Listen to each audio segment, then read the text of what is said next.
To you, good morning. As it is every week around this time on a Friday morning, we say a great big warm welcome to Dubbo Regional Council Mayor Matthew Dickerson. Good morning, Mr. Dickerson. Good morning, Matt. It does feel like a very warm welcome, thank you. A couple of weeks in the role now. How are you settling in? I'm settling well, and it's great to have some regulars like yourself to let the nerves settle. So it's great to have you in again. Lots of stuff to talk about.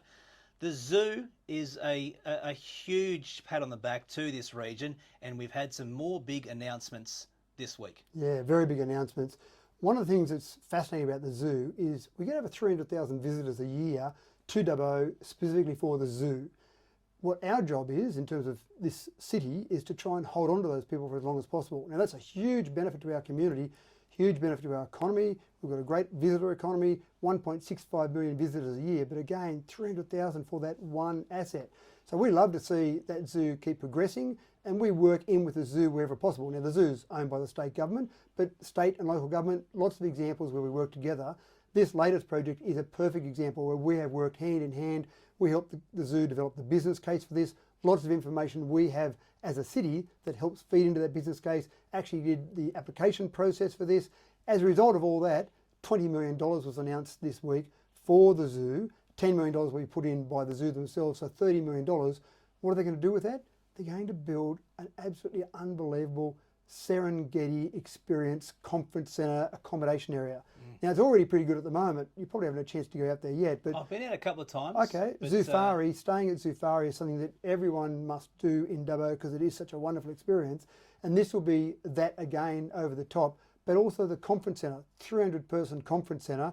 Looking out, you can just imagine being at a conference, being excited to be at a conference. Sometimes conferences are a bit dry, but being excited to be at a conference, looking out across this lake, I'm not sure if lake's the right word, but lagoon probably is a better word, looking at some of the animals across there and just enjoying that absolutely wonderful experience. Now, I've been to Kruger National Park in South Africa. I've spent the I families wanted there. to ask you that because I read about that, Right. and I wonder, and you linked it back to obviously the Taronga Western Plains Zoo. Yeah. It'll be just like that, hey? Well, the idea is to give you that experience. Now, Kruger's a long way away, 14 hours in a plane from Sydney. I mean, it took us about a day to get there and then another 5 hours or so to travel across to Kruger. And you've got, maybe they play it up a little bit, but you've got this imminent risk of death everywhere you go around the Serengeti in South Africa, around Kruger. It's a bit like politics, I suppose. Well, possibly, that's right. But they do play it up a little bit, but you don't feel great when you walk from the main area to where your cabin is in the middle of Kruger. And they always say take an attendant with you who has a gun over his shoulder. Goodness. So they do probably play it up a little bit, but still you feel like, I just keep an eye around for those leopards because they pretty quick apparently. You jump on the back of your neck and that's it, you're gone. This experience will give you that same landscape without the fear of death. So that's a big bonus. That's Have right. you done the pedal boats yet? No, I haven't done the pedal boats yet. That's only very new. I've done pedal boats in other areas, obviously, but that's another exciting thing. And again, that challenge for us as a community is if we can hold on to them longer. So when someone comes for a conference, for example, they might decide that they'd love to see some other of our assets. They might go and see the Royal Flying Doctor Visitor Experience Centre, or they might go to the Old Dubbo Jail, or down to Wellington to the Wellington Caves. Every extra day we can hold on to a person, we know that injects about $200 per person per night into our economy. So getting them here valuable. is really great from the zoo's perspective. Keeping them here, that's the challenge for the zoo and the entire community. Exactly. But this sort of centre, this sort of outlook, the accommodation that's there as well, you don't have to be going to a conference to stay at the accommodation, all of that over that Serengeti experience. And it's here. It's not all those hours away in South Africa, it's right here in our city. So that's the thing to get really excited about. I think we do forget about that great asset we've got here sometimes. And another reason to push the international guest as well, just fantastic. Let's talk about this art program. Now, lots happening in art in the region at the moment. What I'm excited about, Mr. Mayor, is the Waste to Art project. Tell us about that. Well, it is a really exciting project. I love going along and looking at the Waste to Art. I get the pleasure of opening it, sometimes announcing some of the winners from that particular program. But you just see huge amounts of creativity. And I must admit, my favourite, having an IT background, my favourite was when someone took some old motherboards and made a map of Australia out of old computer motherboards. Yeah, so they cool. pieced them all together. Is that on show? I know that was one from several years ago, Right, so I'm going back into the dark distant past. But the Waste to Art program is each year they'll have a theme, and then they'll just ask anyone to create artworks based on that theme using bits of junk, bits of rubbish they might have had around the house. And I remember there one year, school kids made all these wonderful birds out of plastic. So plastic that you might have used to go and collect your shopping in. Then sometimes people would put that in their bin and go to landfill. But now they were using it to create these wonderful little art pieces on their own. So it is really interesting. And I actually love looking at where all the bits of junk or bits of waste have come from and trying to work out what bits of waste have gone into one piece of artwork, because often they'll take a whole range of different bits and pieces. Yeah, so it can be really simple stuff, it can be really complicated stuff. I remember one guy one year had a huge amount of welding old body parts, not human body parts, sorry, car body parts, a whole range of old body parts that were welded together into these little animals. So a huge amount of work for that one. Making a plastic animal probably not quite as much work, but it's just the creativity. The human mind is fantastic. It certainly is, and it's great to reuse this the waste as the name suggests. And once did a story on a similar thing. A woman had used over 500 tea bags to make a dress. She couldn't go out in the rain, sadly. But it was very, very impressive. She wasn't a coffee lover, obviously. All about the tea. Something else that's very impressive is a whole lot of cheque presentations. Yeah, so that's happening this afternoon. We did mention it briefly last week about $60,000 that we resolved at the previous council meeting to give to these various community groups. And this is part of the process we have where people put applications in for their community group. They might ask for $500, $1,000, a few $1,000s. Whole range of different groups have put in money, totaling $60,000. But the thing I'll get excited about this afternoon, and they don't know this yet, so hopefully they're not all listening, but I actually put the pressure on them and I say, we're about to hand you $1,000.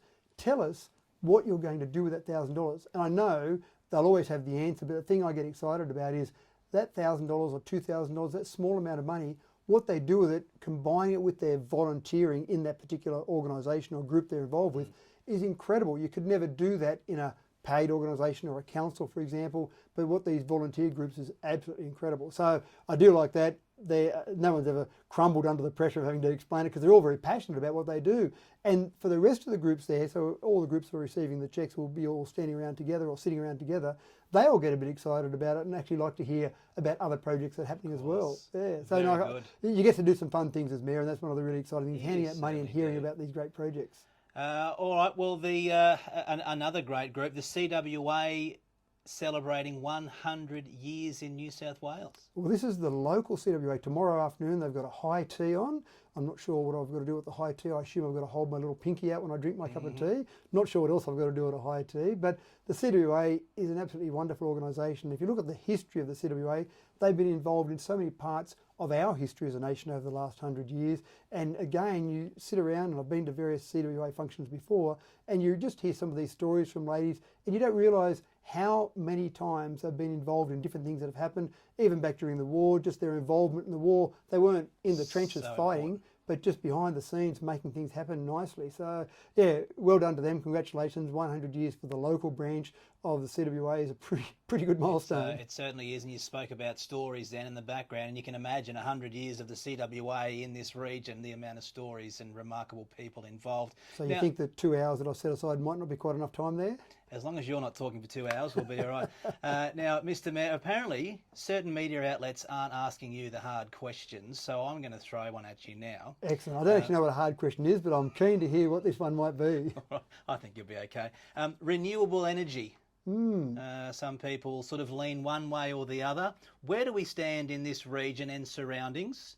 What's happening in that space in Dubbo, Mr. Mayor? We've got a whole segment we need to do on this, but just very briefly, it's a really big opportunity. We are part of the Central West Arana Renewable Energy Zone, and that encompasses part of Warrumbungle Shire Council, part of Midwestern Regional Council, and part of Dubbo Regional Council. And we'll see it when people drive along, we'll see it around the Wellington, the Badangra areas down as you go towards Sydney. Now, some of the things that are already there, some of the 33 wind turbines that are up there in the Badangra wind farm, the 200 megawatt solar farm there, which is part of the Light Source BP one, they're not actually part of the Renewable Energy Zone. They existed before the Renewable Energy Zone. What's happening with the Renewable Energy Zone is that the government is saying we need to build better transmission lines, larger transmission lines out to some of these areas, because we're going to have to replace, get ready for it, there's a shock here coming, we're going to have to replace coal-fired power stations. It's happening. It's coming. It's happening.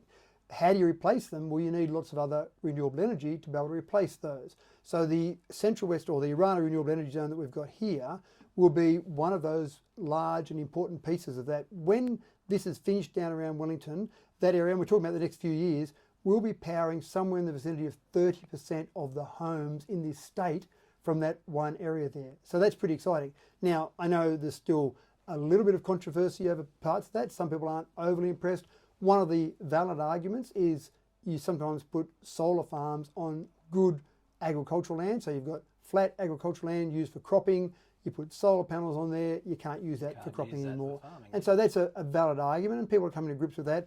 One of the things that's interesting is the Light Source Solar BP farm in Badangra is on a fairly hilly area. They used to graze sheep. They're still grazing sheep on that, and you're losing only about 30% of the sheep carrying capacity because the sheep can still move around amongst the solar panels. If you're growing wheat, not so much. Pretty hard to get a header to go across that when you've got solar panels there. So some bits of agricultural land can work in unison.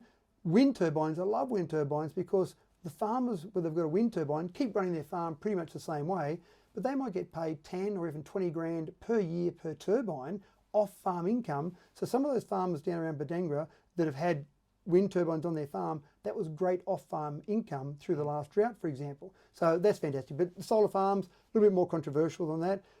I think we've really got to embrace it in this area because there are opportunities. So when these companies come along, we've got opportunities to get roads upgraded. We've got opportunities to get community benefit funds. We've got opportunities to get some employment. There's not huge employment out of renewables, some employment, but it's going to happen. So rather than it going somewhere else, I'm kind of of the view, why don't we say... Why isn't it happening here? Yeah, let's have it here. All right. Now, there'll be some listeners that don't necessarily agree with that statement, that you know, renewables have to come in, coal has to go out. What would you say to those people? Yeah, the science is pretty much there. And again, as I said, we could probably do a whole segment on climate change, and I'm probably not any climate change expert, but I look at the experts and read what the experts have to say, and the data is pretty much there. The data is obvious. In fact, I was only talking the other day just about an incident when I was a child growing up, and one of the things that I was researching for a school project, and back then we had 330 parts per million of CO2. Now we're at 417 parts per million of CO2. I mean, the science is all there. We're seeing change, we're seeing extreme weather. All of these things are fairly clear to me. It's not natural cycles, it's not natural ebbs and flows. We've created this problem, but the beauty is we're pretty creative. We can fix this problem, and it's only a matter of having the will and having governments to realise that the community has the will to make these changes. And I think we've got enough people in our community, in councils, in leadership, not everyone, but enough, that we can start to make that change, and it is happening already.